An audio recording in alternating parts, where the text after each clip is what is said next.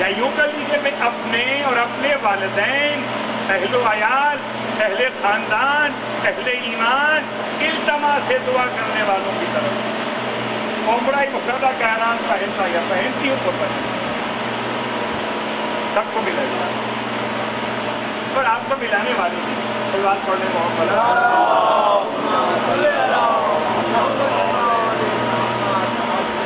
اور جب آپ نے یہ نیت کر اس سے پہلے آپ نے احرام پہنا. احرام پہنیں گے غسل کرنے کے بعد، نماز پڑھیں گے چادریں باندھنے کے بعد، نیت احرام کریں گے نماز پڑھنے کے بعد، تلبیہ پڑھیں گے نیت کرنے کے بعد. آئیے ذرا سا پہن کے دکھا دیں تاکہ آسانی ہو جائے.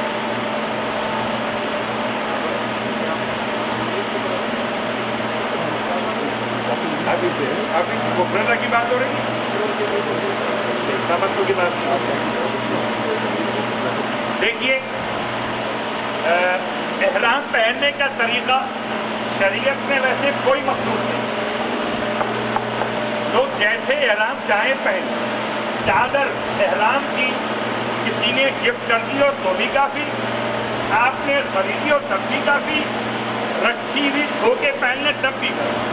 نمبر 1 پاک ہو، نمبر 2 غصبی نہ ہو، نمبر 3 اتنی باریک نہ ہو کہ بے پردگی ہو، نمبر 4 اتنی چھوٹی نہ ہو کہ ناف سے لے کر گھٹنوں تک اور احتیاطاً پنڈیوں تک کور دے، نیچے کی طرف اوپر کی دونوں شانے کور دے، تو درمیان سے رکھا پیٹھ کے اوپر کمر کے، اور رکھنے کے بعد سیدھے والے حصے الٹے ہاتھ کی تھوڑا ٹانگیں کھولنے کے بعد یہ تاکہ چلنے میں بعد میں آسانی، اور الٹے ہاتھ والے کو لائے کارنر کو سیدھے ہاتھ کی طرف، اور لانے کے بعد اس کو نیچے کی طرف فولڈ کریں. اور اب یہ جب فولڈ ہو گیا اتنا مضبوط ہے اور بڑے اطمینان سے آپ بس کے اندر چڑھ سکتے اور اتر سکتے. اوپر کی چادر پہننے کا خاص کوئی طریقہ نہیں، خالی آپ اس کو دونوں شانے کور کر، نیچے کی چادر پر بیلٹ پہن سکتے، اوپر کی چادر میں سیفٹی پن لگا سکتے، نیچے کی چادر میں سیفٹی پن الاؤ نہیں، اوپر کی چادر میں الاؤ، ورنہ بار بار گرنے سے بچانے کے اس کو لپیٹ سکتے. آپ سیدھے ہاتھ کو لائے ادھر الٹے ہاتھ کی طرف، اور الٹے ہاتھ کو لائے سیدھے ہاتھ.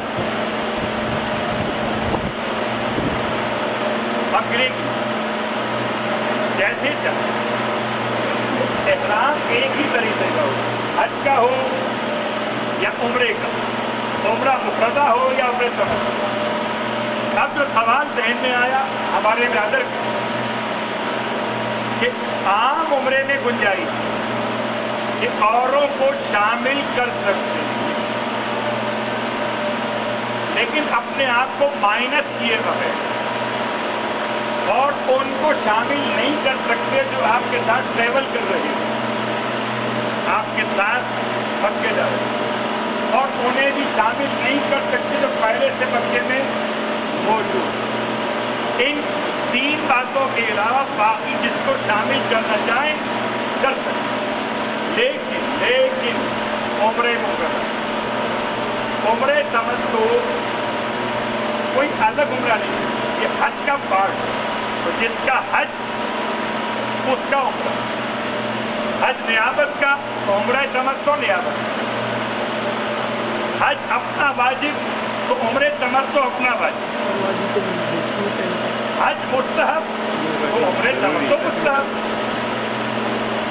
عمرے تمتع الگ سے کوئی عبادت اس میں نیابت ممکن، یہ حج کے پارٹ کے طور پر دونوں پارٹ مل کر ایک عمل مکمل. تو آئیے جیسے ہی ہم نے تمام سلے ہوئے لباس اتار کر تو چادریں پہنی، اس کے بعد نیت واضح ہو گئی. جو اپنا پہلا واجب حج کر رہے ہیں، ان کی نیت ہے عمرہ تمتع کے اندر، میں اپنے حج اسلام کے حج تمتع کے عمرہ تمتع کا احرام پہنتا یا پہنتی ہوں قربتاً جو نیابت کر رہے ہیں، میں اپنے والد صاحب کی نیابت میں حج بدل کے حج تمتع کے عمرہ تمتع کا احرام پہنتا یا پہنتی ہوتا۔ یاد رکھ، حج ایک کا ہی ہوتا ہے، نیابت حج ایک کا ہی ہوتا ہے، اصل واجب حج حج احتیاط۔ البتہ حج مستحب میں گنجائش ہے کہ اوروں کے نام شامل کیے وہ حج مستحب۔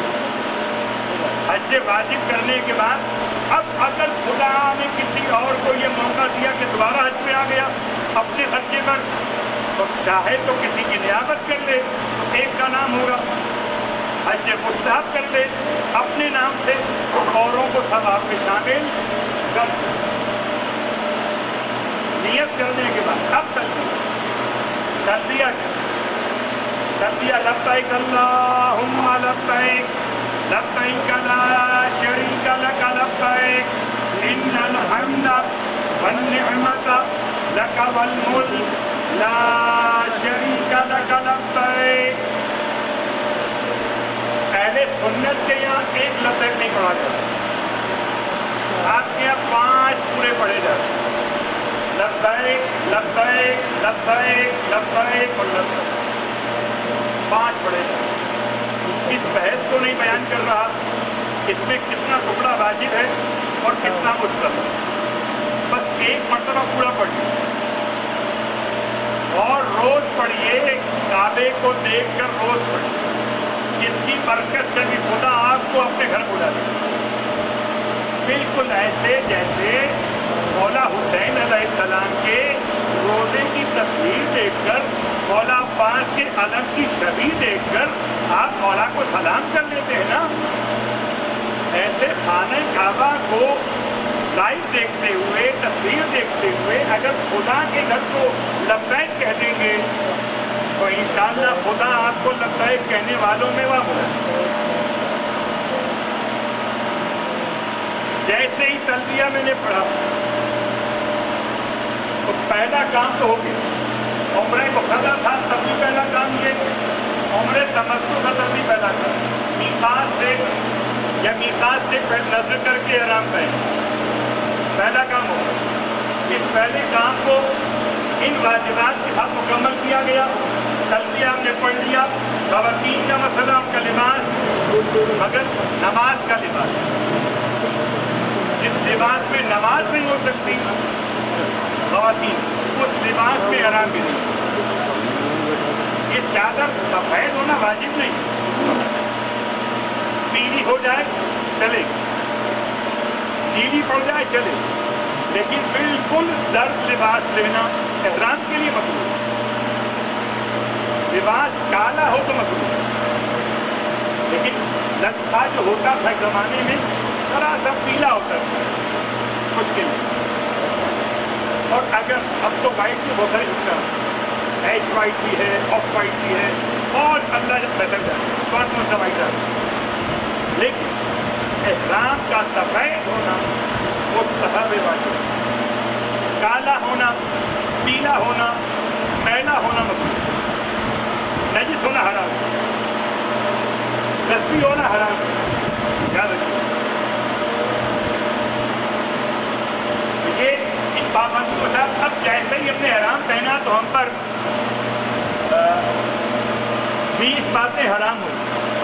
بدن پر تیل ملنا حرام، تیل کا مطلب جو تیل سے بنا ہوا وہ سب حرام، کریم، لوشن وغیرہ۔ نمبر 2 خوشبو لگانا، کھانا، پینا، سونگنا سب حرام۔ ظہور، رائے جانی بھی حرام ہو گیا، زعفرانی پتی بھی حرام ہو گیا۔ خوشبو کھانا بھی حرام، پینا بھی حرام، لگانا بھی حرام، سونگنا بھی حرام۔ اور اس کا سیکنڈ پارٹ اس سے مشکل ہے، بدبو آئے تو ناک بند کرنا حرام، آپ سوچتے ہو کہ بولا بدبو کہاں سے آئی یہ تو پتہ چلے گا جب عرفات ایک ٹوائلٹ استعمال کرے اور مزدلفہ میں ایک باتھ روم 500 جگڑے ہوئے، ایک باتھ روم پر 500 حاجی لائن میں کھڑے ہوئے، لیکن سب حج کر لیتے ہیں. اسمیل تو آتی ہے پسینے کی آئے یا ان مسائل سے آئے. ناک بند کرنا ہے، البتہ سانس تھوڑی دیر روک سکتے ہیں ایوائڈ کرتے ہوئے بند، لیکن ناک بند نہیں کر سکتے، نہ ہاتھ سے، نہ رومال سے، نہ ٹیشو سے، اور نہ میڈیکل ماسک سے. نمبر 3 سرما لگانا حالت احرام میں حرام. نمبر 4 آئینہ دیکھنا حرام.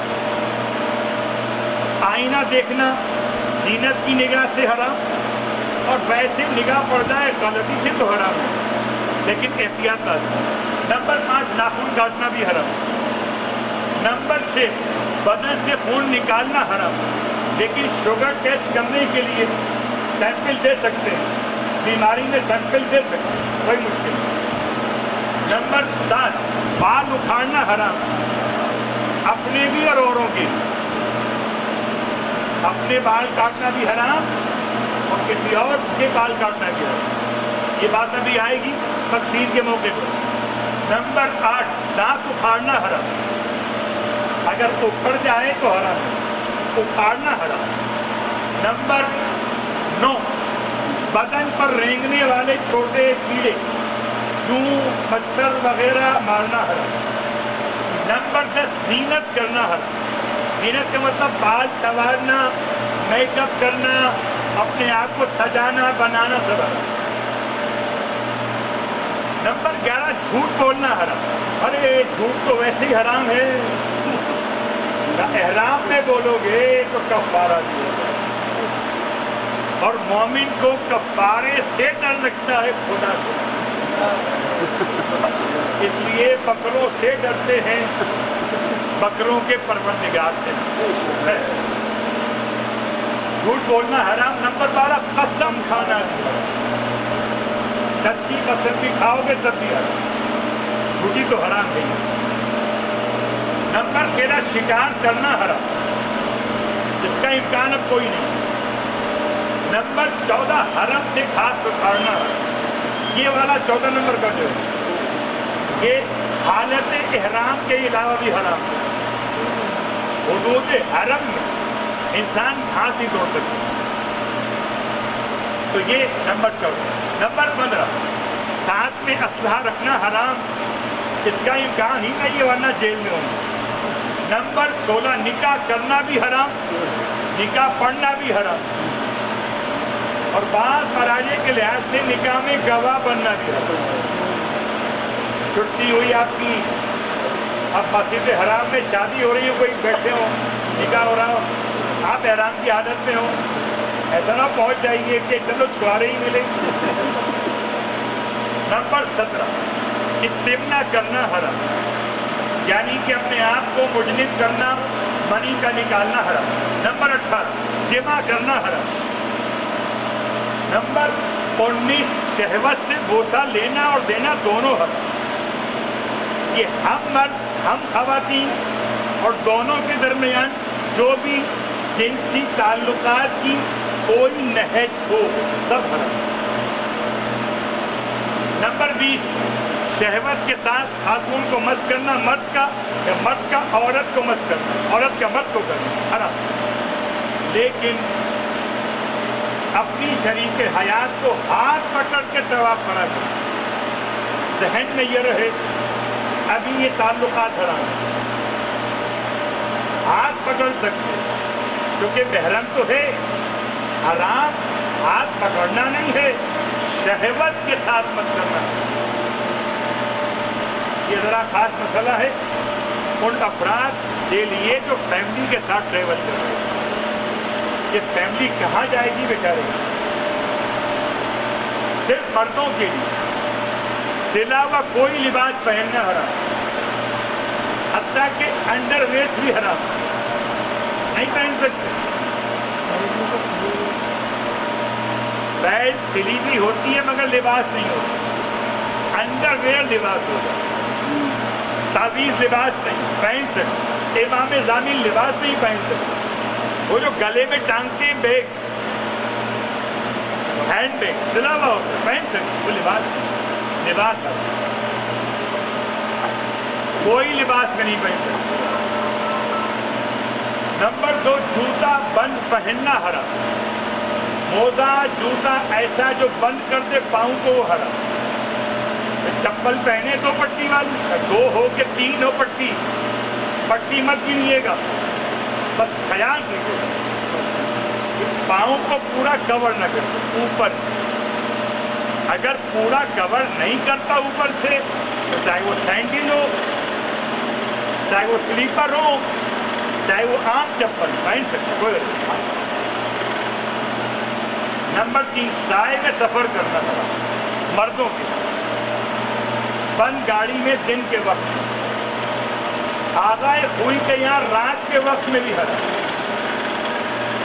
آغائے سیستانی، آغائے خامنائی اور آغائے خمینی کے رات میں حرام نہیں ہے، دن میں حرام۔ اور حرام کا مطلب یہ ہے کہ اگر مجبور ہو جائے تو کفارہ واجب، اور کفارے کا مطلب ہے کہ بکرا واجب۔ نمبر 4، سر ڈھانپنا حرام، اب یہ امامے سے ہو تب بھی حرام، ٹوپی سے ہو تب بھی حرام، مردوں کے چادر سے تب بھی حرام، کمبل لحاف سب حرام، سر کے ساتھ ساتھ کان بھی بند کرنا حرام۔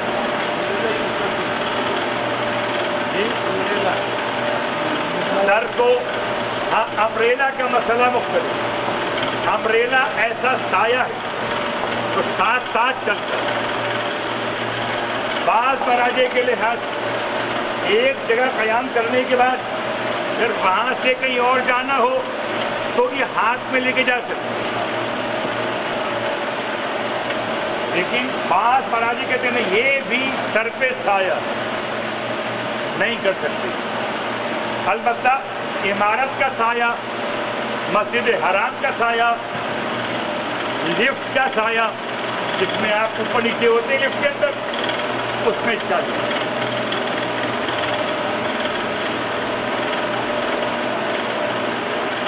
خواتین کے لیے، مگر اس سے پہلے ایک بات سن لیجیے، یہ موبائل کا استعمال کان پر رکھ کے نہیں ہوگا، مردوں کے حالت احرام، موبائل کان پر رکھا، ریسیور کان پر رکھا نہیں ہوگا، حالت احرام کان کور نہیں ہوتا،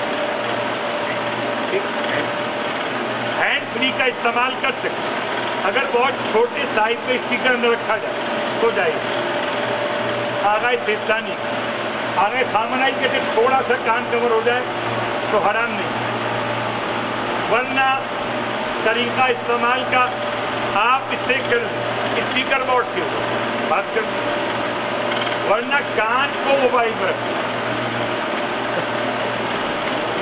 اب حرام نہیں کر سکتے، اگر بہت چھوٹے معمولی اسپیکر رکھے جائیں گے تو کر سکتے، پورا کان کور نہیں ہونا چاہیے، چھوٹے والے جو کان کے اندر رکھے جائیں پیچھے کان کے مسجد میں اصل کان کور نہیں کرتے،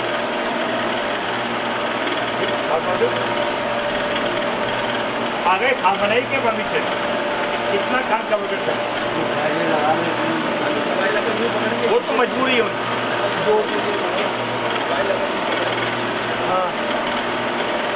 اس وقت جب کہ آپ زینت کا ارادہ کریں تو آئینہ دیکھنا حرام ہے، لیکن سیلفی بھی زینت میں آتی ہے اور ویڈیو کال بھی، ارے کیا اچھے لگ رہے ہیں ماشاءاللہ، حرام۔ مسئلہ انما الاعمال بالنیات۔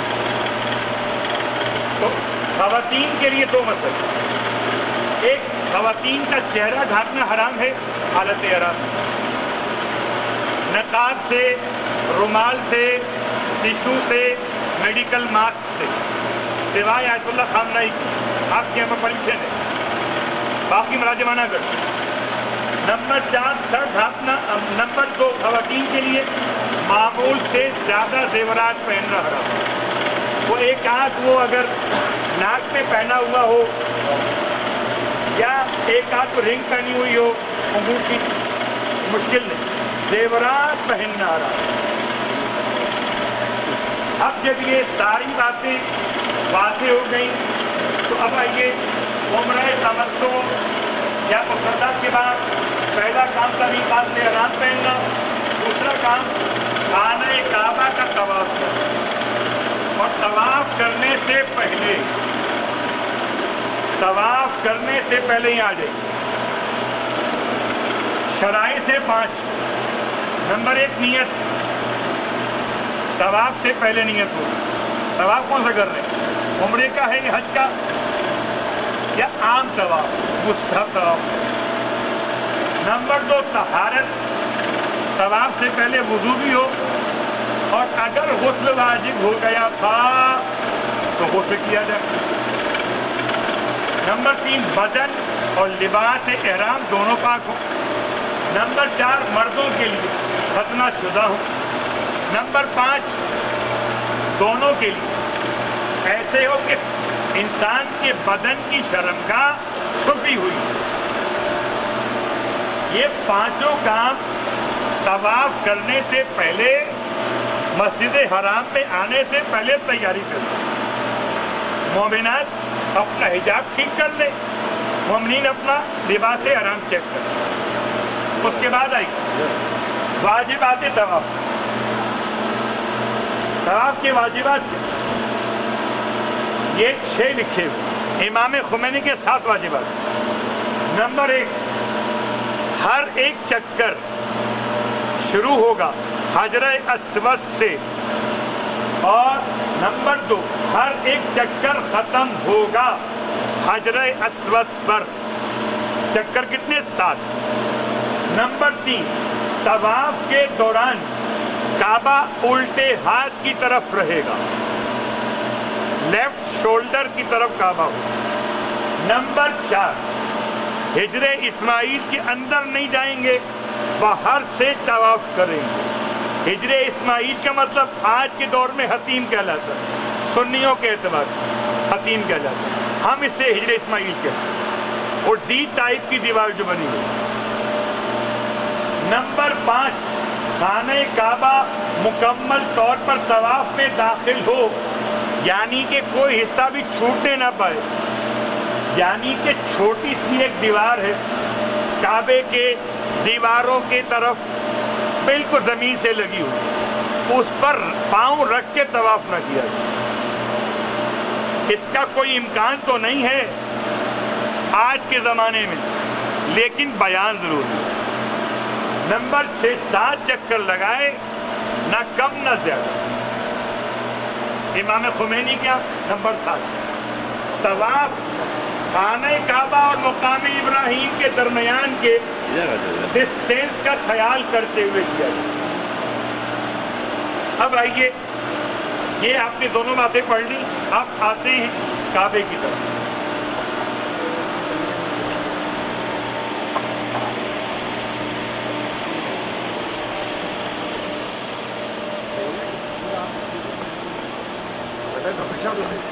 آج ایسا ہوا کہ یہ ہر سال بیٹا یہی ہوتا ہے، آپ اس پہ کام کرتا ہے ہمارا میرا اوپر سے کرتا ہے، ہم آپ کے ساتھ کر دیں گے۔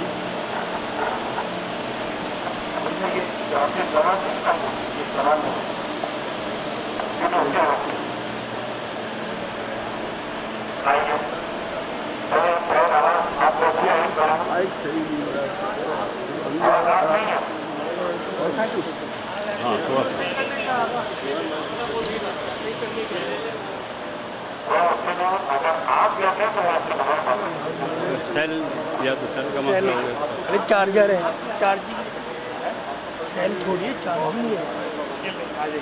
آپ لوگ ساتھ مشکل نہیں۔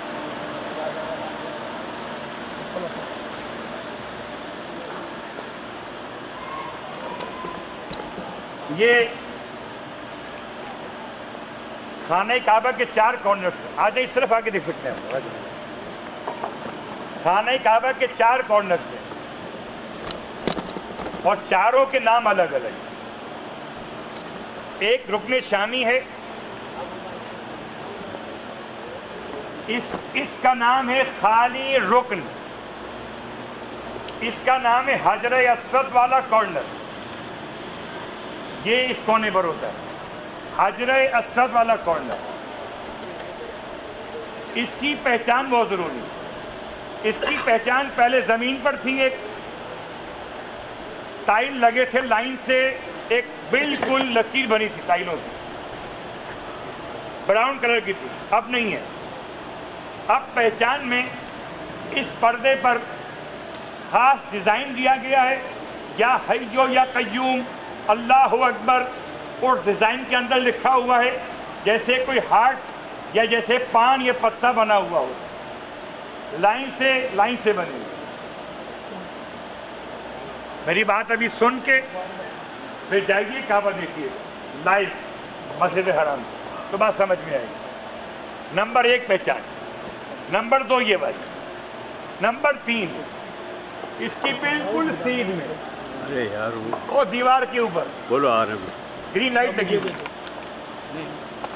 اس کی بالکل سیدھ میں کعبے کے صحن والی دیوار پر لگی گرین لائٹ سے، جو انڈیکیٹ کرتی ہے کہ طواف شروع کہاں سے ہوتا ہے اور مکمل کہاں پہ ہوتا ہے۔ تو اگر یہ دکھائی نہ دے تو لائٹ دیکھ لیجیے گا، اور طواف شروع کرنے سے پہلے کعبے کو سمجھ لیجیے گا۔ اگر سمجھیں گے نہیں تو طواف غلط ہو جائے گا۔ تو طواف شروع کیسے ہوگا؟ شرائط آپ پڑھ کر آ گئے، سن کر آ گئے، آپ باوضو ہیں، لباس پاک، بدن پاک، اور آپ نے نیت کر لی ہے کہ میں اپنے عمرہ مفردہ یا عمرہ تمتع یا حج تمتع، ان تینوں میں کسی ایک کا نام جو سے آپ طواف کر رہے ہیں، یا ان تین کے علاوہ طواف النساء کر رہے ہوں عمرہ مفردہ کا، یا طواف النساء کر رہے ہوں حج تمتع کا، یا اس کے ماں سوا کوئی اور طواف کر رہے ہیں، عام طواف میں سے نیت کر لیں، اور نیت کرنے کے بعد ایک قدم پیچھے سے، 4 کارنرز ہیں، پیچھے والا اس سے جو رکن یمانی، رکن یمانی سے لوگ استوا کرتے ہیں، رکن یمانی بالکل سیم ہے حجر اسود کی طرح کھلا ہوا، لوگ چوم بھی رہے ہیں، مجمع لگا ہوا، بس ایک فرق یہ ہے، ایک تو اس کا ڈیزائن مختلف ہے پردے پر بنا ہوا، اور دوسرا اس کے لیے لائٹ کا عنوان نہیں ہے، رکن یمانی کی سیٹ میں لائٹ لگی ہوئی نہیں ہے۔ تو اگر آپ کو پہچان نہ ہو پائے تو یہ یاد رکھیے، ایک تو ڈیزائن بتائے گا، ایک یہ سلور میں خاص کور میں رکھا ہوا پتھر بتائے گا، ایک لائٹ بتائے گی اس کی سیٹ میں لگی کہ حجر اسود کون سا، رکن یمن اس سے پہلے ہے، یہ حجر اسود ہے، اس سے آپ نے پہلے نیت اور اس کے بعد چلنا شروع کیا۔ نیت کیا تھی؟ میں عمرہ مفردہ کا یا عمرہ تمتع کا یا حج تمتع کا طواف بجا لاتا یا بجا لاتی ہوں قربتاً الی اللہ، میرا یہ طواف شروع ہوگا حجر اسود کے سامنے سے، ایک قدم پیچھے نیت کر لی تاکہ احتیاطاً کوئی حصہ بغیر نیت کے چلا نہ جاؤں کہیں تو ضائع ہو جائے گا۔ نیت کرنے کے بعد آگے بڑھے، خانہ کعبہ میرے الٹے ہاتھ پر ہے، اینٹی کلوک وائز،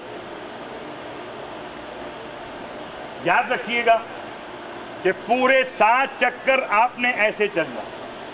امام خمینی کے مقلدین کے لیے کعبہ یہ مقام ابراہیم، اس کے بیچ سے چلنا، باقی مراجع کے اعتبار سے باہر سے بھی آ سکتے، پورے صحن میں جہاں جہاں لوگ چل رہے ہیں ان کے ساتھ چل رہے۔ البتہ ذرا خیال کیجیے، لوگ یہاں پہ جب آتے ہیں سینہ ایسے کیا بسم اللہ اللہ اکبر، اور دیکھا خالی ہے، اللہ اکبر۔ حالت طواف میں آپ نے شولڈر کور کرنا، نمبر 1۔ نمبر 2، خوشبو حرام ہے، اور کعبے پہ لوگ خوشبو لگاتے. تو اپنے واجبات کے بیان میں آپ مستحبات کو رکھیے بات کے لیے. کعبے کو جتنا چھونا چومنا چاٹنا ہو بعد میں کیجیے, ابھی تو واجبات کی. پھر کیا کریں کہ یہ مستحب ہے حجر اسود کو چومنا, تو بجائے چومنے کے چومنا اس وقت اتنا مشکل کام ہے کہ یا تو خودکشی ہے یا اقدام قتل ہے. یا کسی کو مار کے چومیں گے یا کوئی آپ کو مارے گا تب چومیں گے. تو بہتر ہے دونوں کام نہ کیجیے.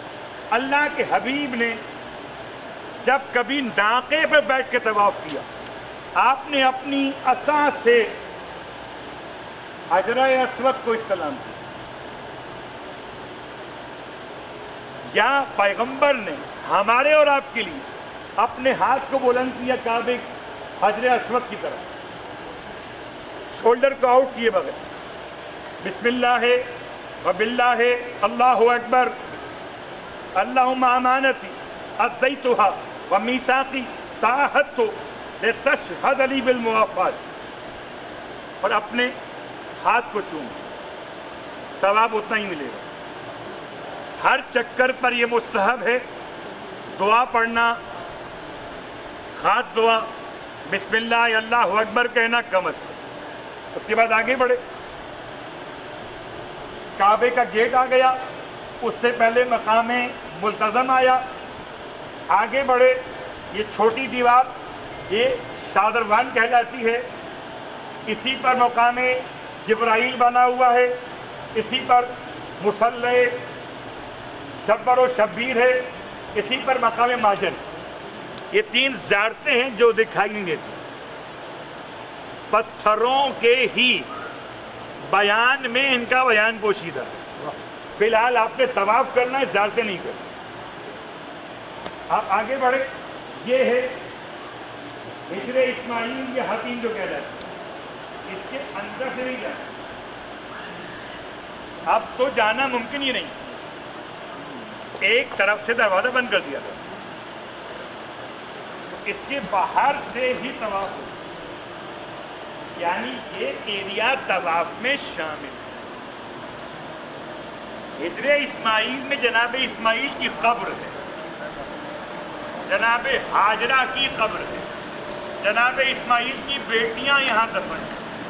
یہ ہے اصلاً گھر. لوگ کہتے ہیں قبروں کا طواف کرتے ہو کربلا جا کر, سب کر رہے ہیں مکے جا کر. حجر اسماعیل شامل طواف ہے. آپ یہاں رکیے, میں گھوم گیا. چلتے رہے چلتے رہے چلتے رہے, خانہ کعبہ ہمارے الٹے ہاتھ پر رہا, اور واپس جب یہاں پہنچے تو یہ ایک راؤنڈ مکمل. اس کو میں راؤنڈ کہا انگریزی میں, شوط کہتے ہیں عربی میں, اور چکر کہتے ہیں اردو میں. اردو میں لفظ چکر 2 معنی میں آتا ہے, ایک گھن چکر ایک دماغ کے چکر. لیکن یہ نہ گھن چکر ہے نہ دماغ کا چکر. یہ کیا ہے؟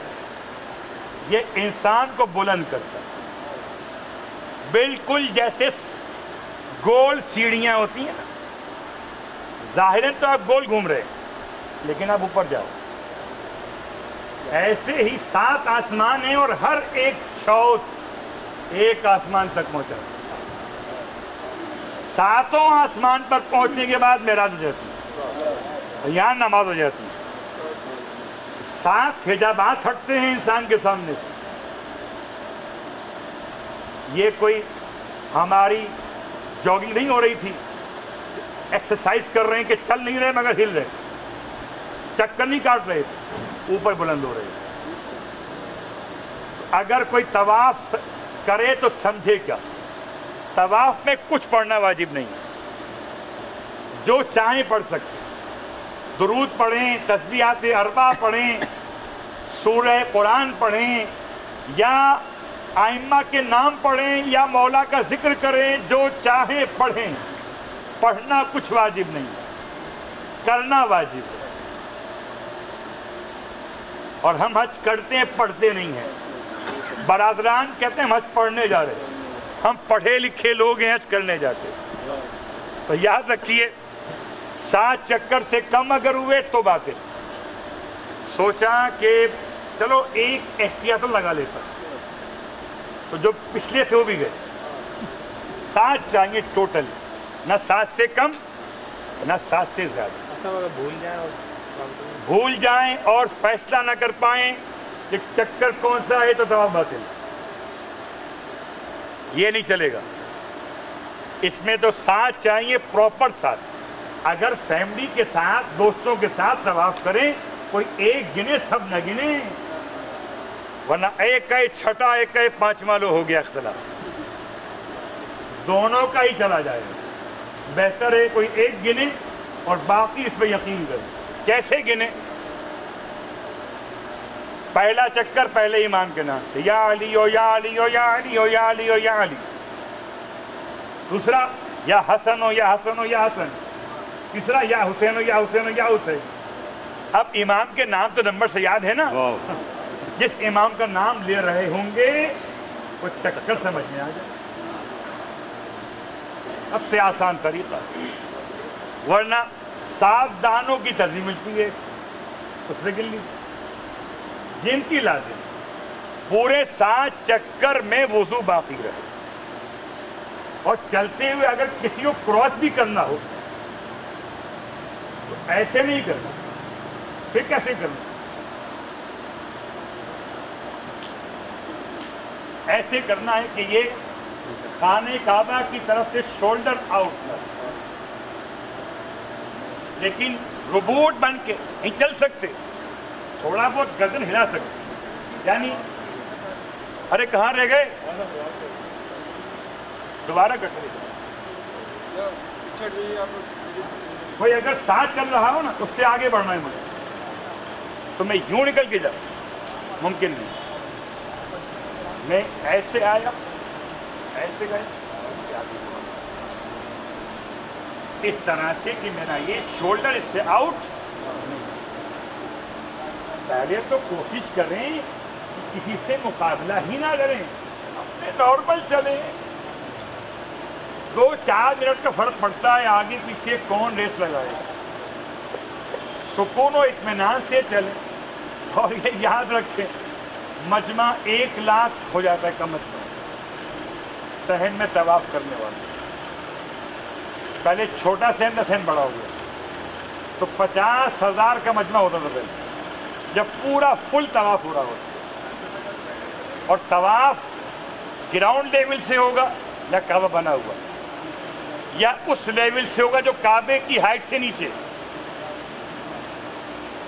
لیکن اگر کسی فلور پر جائیں گے، جیسے ایم فلور، میزنائن فلور، جو کعبے کی ہائٹ سے نیچے، اگر وہاں طواف کریں گے تو وہاں کا ایک چکر یہاں کے 7 کے برابر۔ نمبر 1۔ نمبر 2، نماز پڑھنے کے لیے آپ کو ایم فلور سے نیچے آنا پڑے گا، صحن کعبہ کے اندر۔ نماز تو مقام ابراہیم کے پیچھے ہی پڑی جائے۔ اب مسئلہ ہے کہ ان 7 چکر میں وضو باقی ہے۔ اگر وضو ٹوٹ گیا تو چکر بھی یاد رہے کس میں ٹوٹا تھا وضو، اور جگہ بھی یاد رکھے کہ کہاں ٹوٹا تھا وضو، تاکہ اس کا علاج کر سکے۔ 1 سے لے کر 4 تک اگر ٹوٹ گیا وضو تو آئیے باہر نکل کے وضو کیجئے۔ اندر وضو خانے مرد و خواتین کے، ورنہ باہر بنے، ورنہ ساتھ میں رکھے پانی کی بوتل، وضو کر کے واپس اندر آئیے اور نئے سرے سے 7 چکر لگائیے، 1 سے 4 تک۔ اگر یہ ہو گیا اور 4 سے 7 تک ہو گیا تو باہر آئیے، وضو کیجئے، اور جہاں سے منقطع ہوا تھا، جو چکر نمبر تھا، اس سے 1 قدم پہلے احتیاطاً کور کرتے ہوئے باقی حصہ مکمل کر دیں۔ لیکن اگر 4 اور 3 کے بیچ میں، بعض کہتے ہیں کہ 3.5 سے 4 کے درمیان اگر ٹوٹ گیا تو دونوں کام کرنے پڑیں گے۔ وضو کر کے آؤ، اسے مکمل کرو، اور ایک 7 چکر اور لگا. تو بڑی دعا مانگیے کہ وضو باقی رہے، ہلکا کھائیے، نقصان دینا کھائیے کہ وضو باقی اور باقی رہتا ہے. اگر خدا پر بھروسہ اور اپنی بہنوں بیٹیوں کے لیے آغائے عراقی کی بیٹی اکیلی حج کرنے آئی تو پرابلم یہ تھی کہ مردوں کے درمیان کوئی محرم ساتھ نہیں ہے ان کا جو انہیں کور اپ کر سکے. بڑی پریشان، ابا کے پاس گئیں، ابا تھے آیت اللہ، ابا کو دعا بتائیے. بہت پریشان ہوں کہ میں نامحرم مجھ سے مس ہو جائیں گے. فرمایا اللہ کے 2 نام یاد کرنا،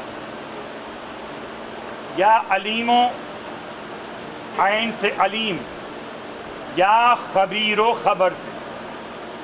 یہ پڑھتی چلی جانا، تمہارا مسئلہ حل ہو جائے گا. حج کر کے ابا کے پاس گئی، ابا یہ 2 نام اللہ کے لیے ایسے سامنے ایک حصار بن گیا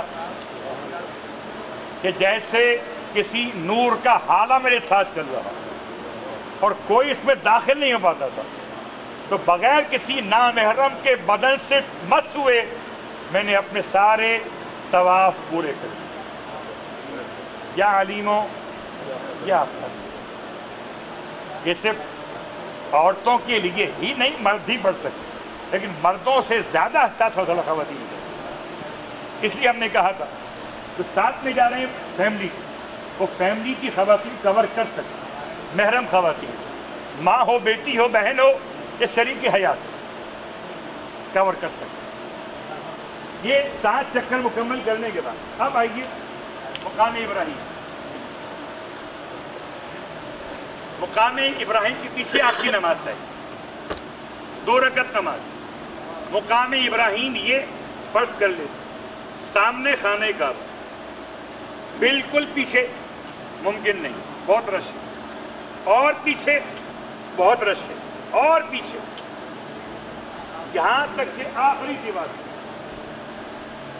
رخ یہی والا ہو.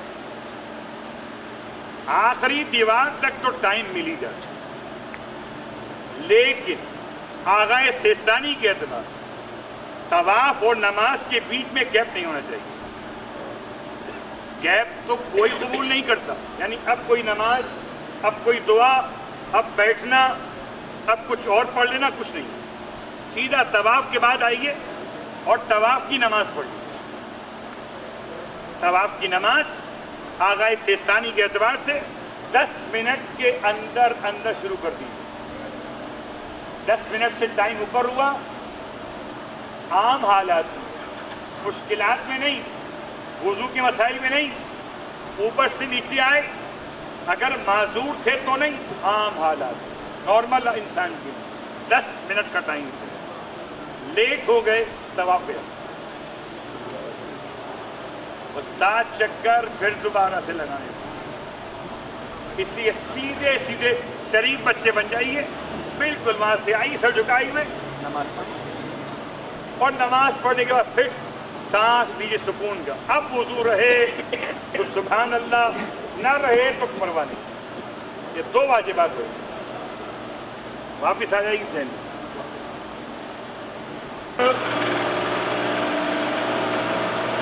میں نہ تو اذان ہے اور نہ اقامت. 2 رکعت نماز ہے سمپل، بالکل صبح کی نماز کی طرح.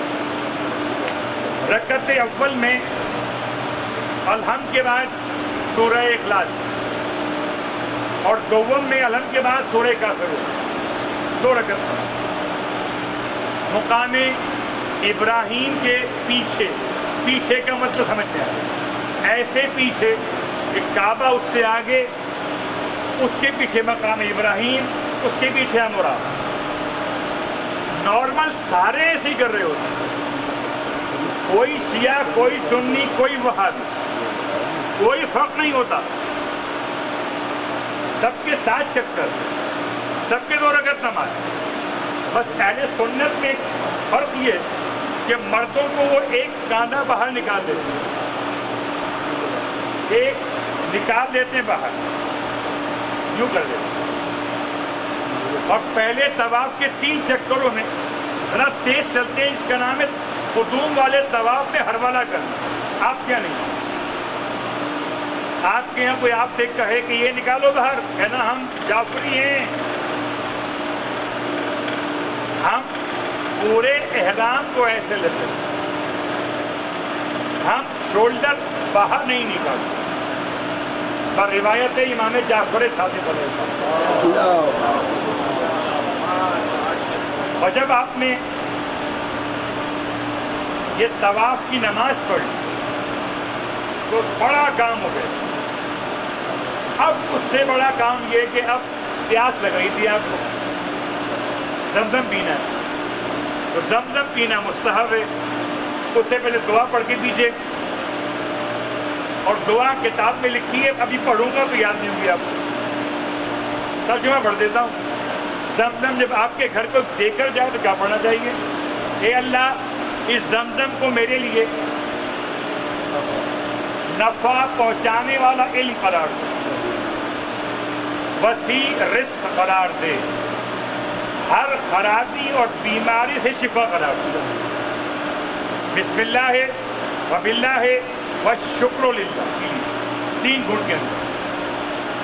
مسجد حرام میں پئیں گے تو مصحف کعبے کا رخ کر دیں, گھر میں پئیں تو بیٹھ کے پئیں, بعض روایات سے نہیں کھڑے ہو کے پئیں.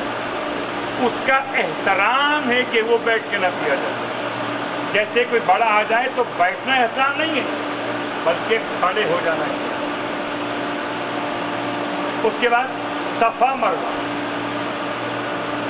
دیکھیے ہم نے آپ سے کہا تھا کہ عمرہ مفردہ عمرہ تمتع کے 7 واجبات میں میقات سے احرام ہو گیا, طواف ہو گیا, مقام ابراہیم سے ہو کر نماز ہو گئی. اب نمبر 4 صفا مروہ. اور چونکہ ہر سال گجرات میں ایک محنت کی جاتی ہے, میں چاہتا ہوں آپ کو وہاں تک لے جاؤں. آئیے دکھا دوں آپ کو یہ کیا کیا انہوں نے. آئیے بسم اللہ. یہ بنایا گیا ہے صفا, وہ بنایا مروہ, اور یہ بڑی محنت کی گئی. آ جائیے, مشکل ہے, آ جائیے.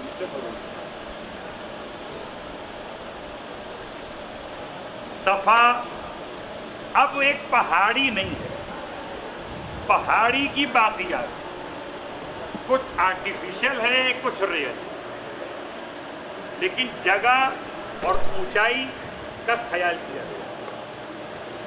اس لیے ہمارے اعتبار سے اسی مقام سے صحیح کا آغاز ہوتا ہے. اچھا سوال کیا جوان نے. آغائے سیستانی کے لحاظ سے تو طواف کے بعد طواف کی نماز 10 منٹ پہ شروع کرتے, باقی مراحل عرف عام کو معیار بناتے. یہ کہا جائے کہ طواف کے فوراً بعد آپ نے نماز پڑھ لی, اتنا کافی. 10 منٹ ہوں, 12 منٹ ہوں, 9 منٹ ہوں, مشکل.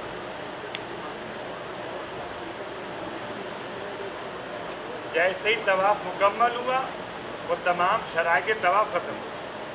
اب نماز پڑھنے جب باہر آئیں گے تو لامحالہ وہاں سے نکل کے باہر آئیں گے. طواف کی نماز کا مسئلہ مکمل ہے. نماز میں خاص بات کہ مرد و خواتین ساتھ ساتھ کھڑے ہو جاتے ہیں, تو حرم میں اس طرح کی نماز کی اجازت ہے. آیت اللہ خامنائی اور آیت اللہ خوئی کے اگر مرد عورت ساتھ ساتھ کھڑے ہو یا عورت مرد کے آگے کھڑی تو کم از کم ایک بالش کا فاصلہ ہونا چاہیے. اگر ساتھ میں ہو یا عورت آگے اور مرد پیچھے, لیکن باقی مراجع کے کوئی فاصلہ شرط نہیں, اور اندازہ ہو جائے گا جانے والوں کہ چاہتے ہوئے بھی فاصلہ نہیں ہو پائے. اتنا مجمع ہے نماز پڑھنے والوں, اور اتنا مجمع ہے قبضہ کرنے والوں, اٹھتے ہی نہیں وہاں سے, اللہ ہی اٹھائے گا ان کو. ان سے لان کہیں بھائی 2 رکعت نماز پڑھو نہیں ہوتا. خاص نماز کے اوقات سے قریب اوقات. اب آپ نے صفا مروہ کو سمجھنا ہے, اور اس کے بعد خلاصہ کرتے ہیں.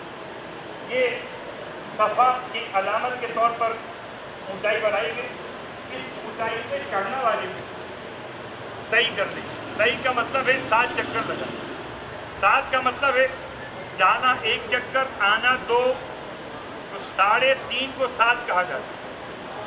صفا پہاڑی پہ چڑھنا واجب ہے. اس کی اونچائی سے ہی نیت کر, یعنی یہاں ریمپ سے نیت کر کے آگے بڑھتے.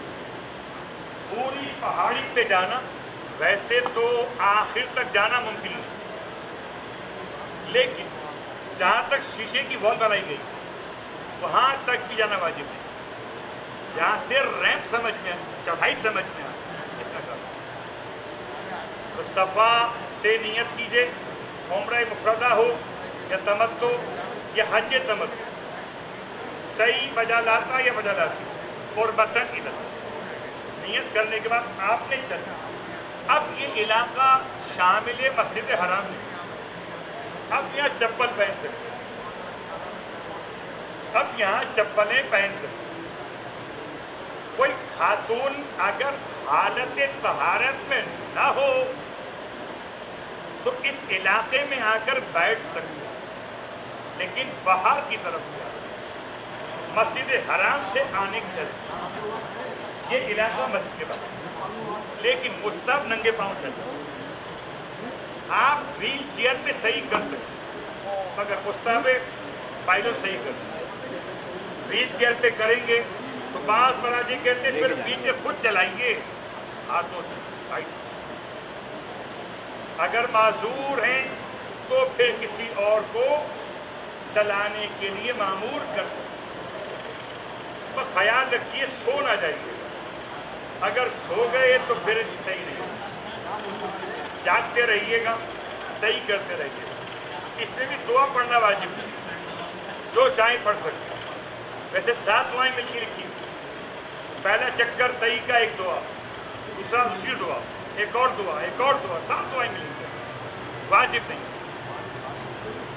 صحیح میں خیال کیا کرنا ہے؟ خیال کرنا 1 3 5 7 یہ چکر ایسے 4 جو شروع صفا سے اور اینڈ مروہ پہ ہوتے, اور 2 4 6 یہ چکر نمبر شروع مروہ سے ہوتے ہیں, ختم صفا پہ ہوتے. اٹ مینس مطلب یہ ہوا کہ صفا سے شروع کریں گے 1 نمبر, تو 1 نمبر ختم مروہ پہ ہوگا. 2 نمبر چکر شروع مروہ سے ہوگا, اینڈ صفا پہ ہوگا. تو نمبر 7 شروع کہاں سے ہوگا؟ صفا سے ہوگا. ختم کہاں پہ ہوگا؟ مروہ پہ. اور چلنا ایسے ہے کہ کہا جائے پیچھے صفا آگے مروہ, ایسے نہیں چلنا. ایسے چلنا ہے کہ کہا جائے کہاں سے آ رہے ہیں اور کہاں جا رہے ہیں. بیچ میں گرین لائٹس کا ایریا آتا ہے, لگایا گرین. وہ گرین لائٹس کا مطلب ہے مردوں کے لیے مستحب ہے کہ تھوڑا سا تیز چلے, جاگنگ کی طرح. اس سے ہروالا کے لوگ دوڑتے ہیں, دوڑنا نہیں. خواتین کے لیے تو نہ دوڑنا اور نہ ہی ہروالا کرنا, کچھ بھی نہیں سوائے چلنا, نارمل چلنا. مردوں پر بھی یہ واجب نہیں ہے گرین لائٹس کے بیچ میں تیز چلنا, واجب نہیں, مستحب. واجب کا چلنا بس. 7 چکر مکمل ہوں گے جب آپ آئیں گے مروہ کی طرف. یہ بنا ہوا ہے مروہ. 7واں چکر آپ کا یہاں پر آتے ہیں.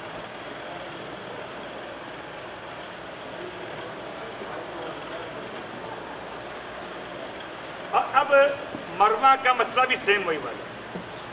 مروہ میں پرابلم یہ ہے کہ مروہ تو ٹرننگ پوائنٹ ہی ہائٹ کے اوپر ہے, نہیں ٹرن آپ نہیں ہو سکتے.